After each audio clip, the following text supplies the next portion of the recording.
അനുദിന വിശുദ്ധർ സെപ്റ്റംബർ 5 കൊൽക്കത്തയിലെ വിശുദ്ധ തെരേസ. 1910 ഓഗസ്റ്റ് 26 അൽബേനിയയിൽ ആഗ്നസ് എന്ന പേരിൽ മദർ തെരേസ ജനിച്ചു. 18 വയസ്സുള്ളപ്പോൾ മിഷണറി ആകുവാനുള്ള ആഗ്രഹത്താൽ ലൊറേറ്റോ സന്യാസിനി സഭയിൽ ചേർന്ന് തെരേസ എന്ന പേര് സ്വീകരിച്ചു.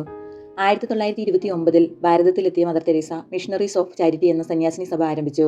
ആരാലും അന്വേഷിക്കപ്പെടാത്ത ജീവിതങ്ങളെ തേടി മദർ തെരേസയും മിഷണറീസ് ഓഫ് ചാരിറ്റിയിലെ കന്യാസ്ത്രീകളും കൊൽക്കത്തയുടെ തെരുവുകളിലൂടെയും ചേരികളിലൂടെയും സഞ്ചരിച്ചു.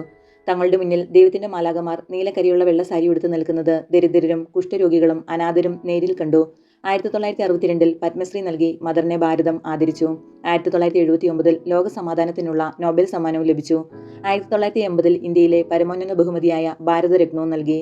എല്ലാം ദൈവമഹത്വത്തിനായി ചെയ്ത ആ പുണ്യാത്മാവ് 1997 സെപ്റ്റംബർ 5 ഇഹലോകവാസം വെടിഞ്ഞു. 2003 ജോൺ പോൾ രണ്ടാമൻ മാർപ്പാപ്പ വാഴ്ത്തപ്പെട്ടവളായി പ്രഖ്യാപിച്ചു. 2016 സെപ്റ്റംബർ 4 ഫ്രാൻസിസ് മാർപ്പാപ്പ റോമിൽ വെച്ച് കൊൽക്കത്തയിലെ മദർ തെരേസയെ വിശുദ്ധയെ പ്രഖ്യാപിച്ചു.